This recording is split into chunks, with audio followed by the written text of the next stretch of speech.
This is our new home, Mommy and I. I was dumbfounded by my emaciated grandchild's words. After all, the shabby tent in the riverbed hardly looked like a home. But my 5-year-old grandchild seemed unfazed, perhaps unaware of the gravity of the situation. What on earth is going on? I wondered, as another shocking revelation hit me. This is absolutely unacceptable. Fueled by anger, I vowed revenge for my daughter and grandchild. Congratulations on your wedding. I, Cindy, embraced my 30-year-old daughter, Jennifer. She looked radiant in her wedding dress, clearly blissful. Thank you, Mom. Her groom was the second-generation CEO of a certain company. Michael, her partner, showered her with expensive dinners at fancy restaurants and lavish gifts. Initially, I had rejoiced at this promising match, hoping for my daughter's happiness. I'm glad you're pleased, Mom. Jennifer, always considerate, smiled gently. The wedding went smoothly, and I prayed for my daughter and her husband to lead a harmonious life. Little did I know what challenges lay ahead. Although I had hoped Jennifer would live happily, I discovered something shocking after my daughter and son-in-law got married.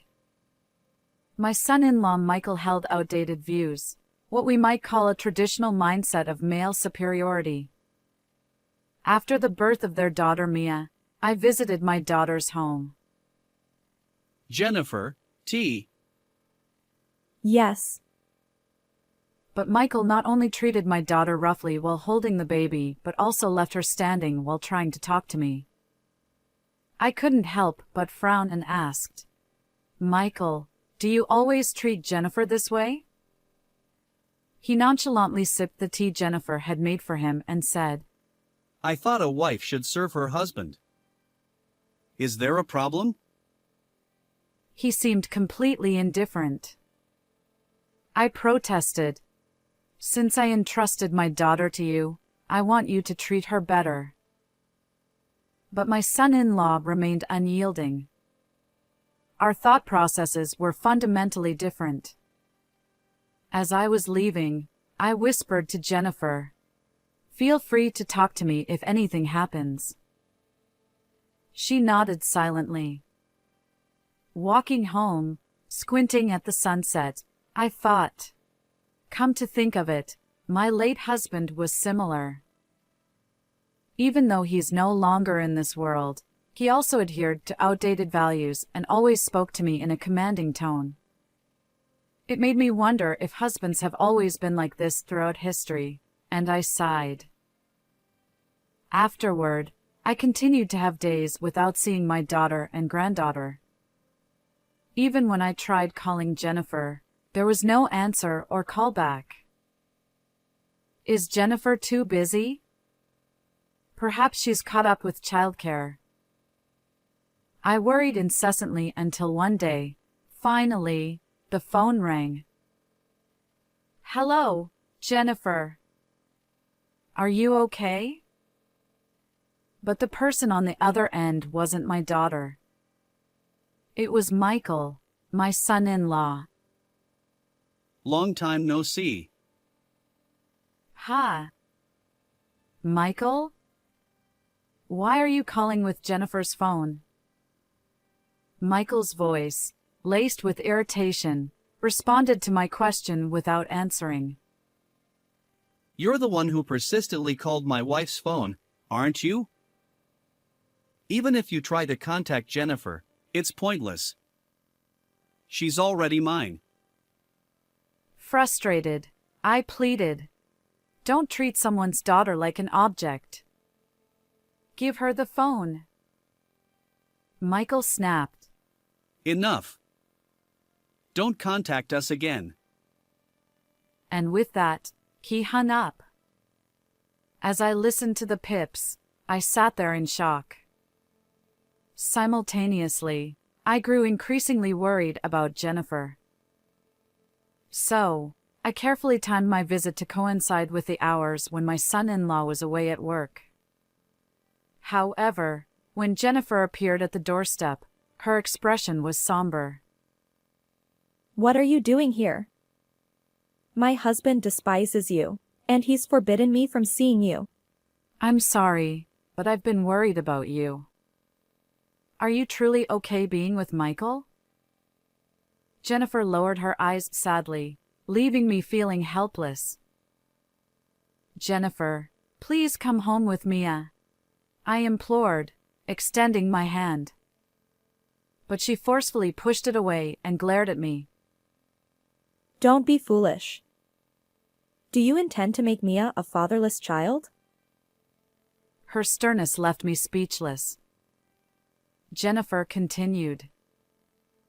When you interfere, unnecessary tensions arise between my husband and me. Please, leave us alone. But I'm concerned about you, I protested. Mind your own business. I'm happily surrounded by my wealthy husband and adorable daughter. There's no need for us to talk anymore. Go home. She snapped, slamming the door shut. In shock, I stood outside their house for a while, unable to move. Is it better for Jennifer's happiness if I stay away? Rejected so strongly by my daughter, I had no other recourse.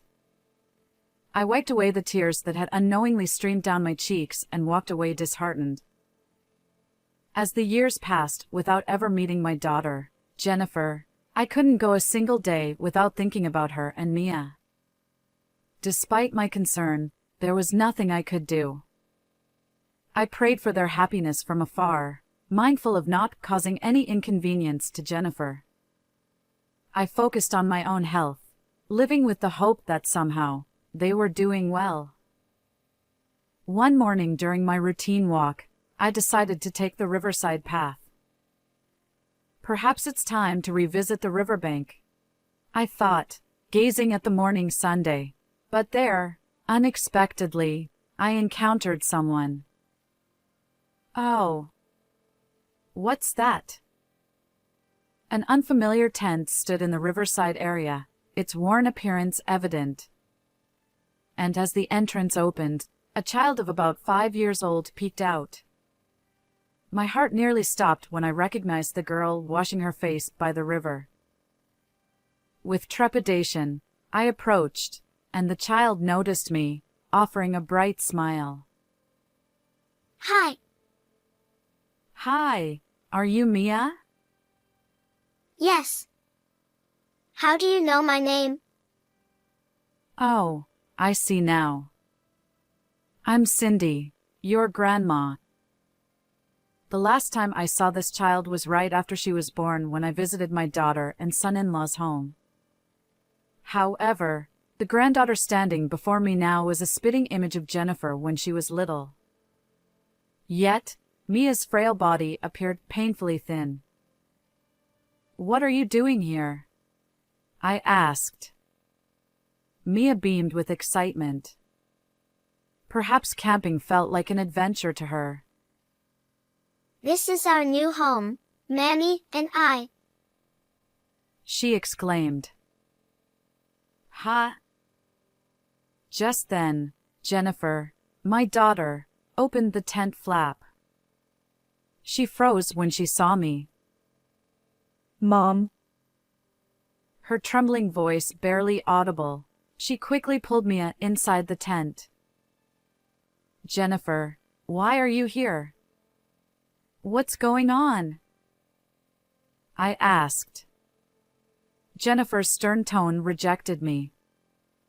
I didn't know the details, but it was clear this situation was serious. Don't worry. I'll help. Everything will be okay, I reassured her. Gradually, Jennifer's tearful voice emerged from inside the tent. Mom, please help. And so, I protected my daughter and granddaughter, bringing them back home. After preparing baths and meals, I waited for them to settle down before hearing the full story.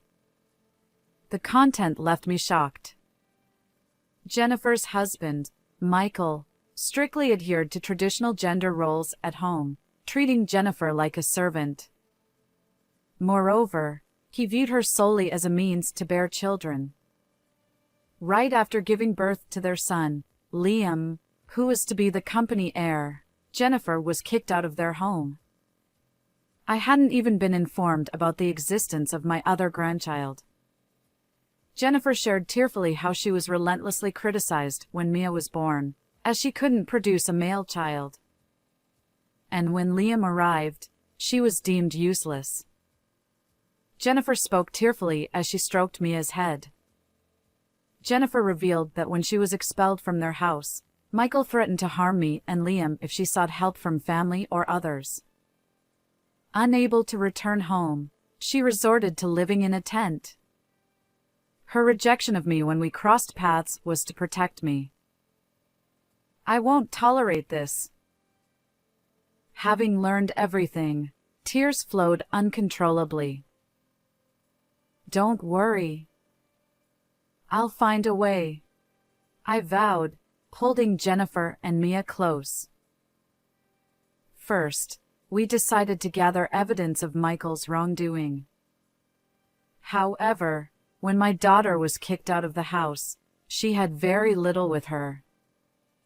Almost penniless and dressed in what she wore, she survived by foraging grass from the riverside for meals. How did you manage to set up that tent? Actually, I secretly borrowed it from Michael's house, from the storage shed.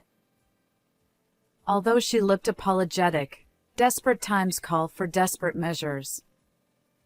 My daughter and granddaughter lived in that tent, camping by the riverside for about 2 weeks. According to Jennifer, her smartphone was also confiscated, likely still at Michael's house. I recorded evidence of how he mistreats me, but it's not enough to take any action. He probably anticipated that. Michael's cunning left me grinding my teeth in frustration. Next, we explored legal avenues. However, hiring a lawyer seemed financially daunting. Besides, Michael, being a well-off CEO, would undoubtedly hire a top-notch attorney. After much discussion, we settled on a different approach to corner my son-in-law. Within just 3 days, Michael stormed into our home, shouting and pounding on the front door from early morning. Open up. This is what you're doing, isn't it? Fearing he might kick the door down, I reluctantly let my son-in-law in. But secretly, I thought, here we go, because this was the beginning of our counterattack. Can I help you with something? I feigned fear, putting on a submissive act. Michael snapped. No use trying to talk your way out of this. Jennifer's here too, isn't she? She broke our agreement. What are you talking about? Could you please explain? My son-in-law seemed irritated by my deliberately trembling performance. So, you're the one who took photos of me living it up at the hostess club and spread them on social media. I don't know what methods you used, but our company's account is in turmoil. Well, that's quite a predicament. But isn't it a case of reaping what you sow? While pretending to be fearful of Michael's anger, I secretly reveled in the situation. Indeed, we orchestrated that scheme. Michael's company exploited its employees with low wages, yet he frequented hostess clubs every night. When I discovered this, I discreetly paid a hostess at his favorite club to capture his behavior in photos. Then, I posted those pictures using an account I created, causing a social media uproar. As a result, the company's account was flooded with angry messages, likely catching the attention of colleagues and causing internal problems. And then, the employees started complaining about my behavior all over social media.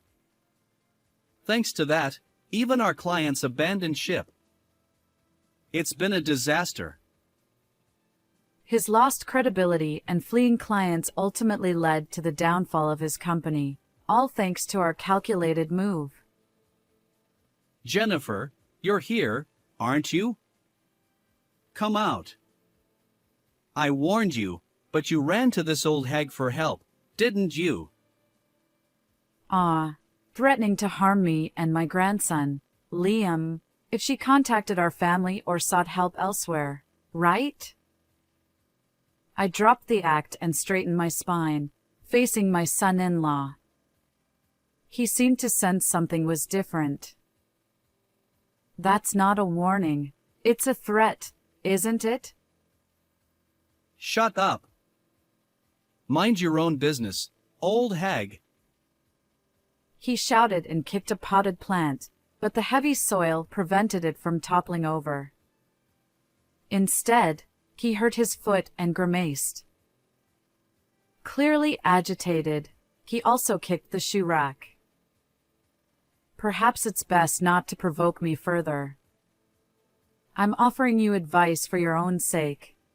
Meddling old woman. Just get Jennifer out here.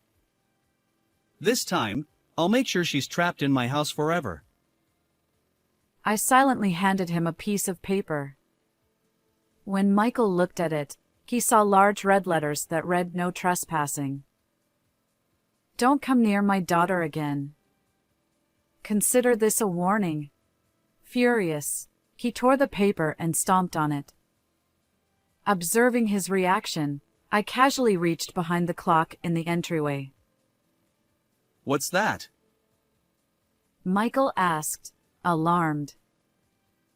Can't you tell? It's a camera, I replied. His face paled as he stepped back.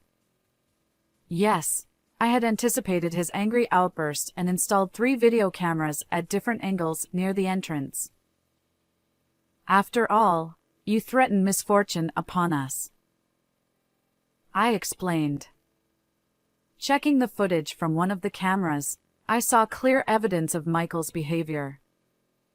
We plan to submit this to the police. Furthermore, we've hired a lawyer to help us reclaim Liam, the grandson you took away from my daughter. What are you talking about? People like you, poor and helpless, can't possibly arrange something like that. Well, it turns out a compassionate lawyer stepped forward, I replied. When we posted about Michael's wrongdoing on social media, we included details about Jennifer's dire situation. That's when a lawyer reached out, expressing a desire to assist us. Michael valued 3 things: having a male heir, his job, and social status. Realizing he'd lose them all, he seemed stunned. He then collapsed at the entrance, trembling. Please, forgive me. I was wrong. He pleaded. I've known that for a while, I said, my gaze icy. Michael trembled, wiping tears from his eyes. Just so you know, I'll never forgive the mistreatment you inflicted on Jennifer and Mia. Even if my daughter forgives you, I won't. Afterward, I called out to Jennifer, who had retreated further into the room. Were you able to contact the police? I asked. Jennifer replied, Yes, they should be arriving soon. In fact, the moment Michael arrived, I instructed my daughter to hide in the back of the house and contact the police. Michael's eyes widened as he clung desperately to my legs. Please wait. Help me. If I get arrested, it's all over for me. Isn't this just karma for looking down on women all this time? For now, just keep your distance, I said, shaking him off. Michael then turned away, attempting to flee through the open front door. However, trained police officers were already waiting there. I handed over the video footage from the cameras as evidence. Staring sternly at my son-in-law, I said, "Your actions have all been recorded. Now you'll face the consequences of the law." And so, tearfully, Michael was bundled into the police car, disappearing from view as my daughter and I watched him go. Afterward, my daughter and Michael divorced. We successfully regained custody of my grandson, Liam, and also claimed substantial compensation for the mistreatment Jennifer endured, $13,000 in damages and $500 per month in child support for both children. Now, my daughter Jennifer, granddaughter Mia, and grandson Liam are starting a new life in my home. I believe we can create a happy future together, and I'll do whatever it takes to ensure that. Surrounded by my 2 grandchildren, I'm excited about the fresh start ahead. How did you find this story? If you enjoyed it, consider subscribing to our channel. Until next time.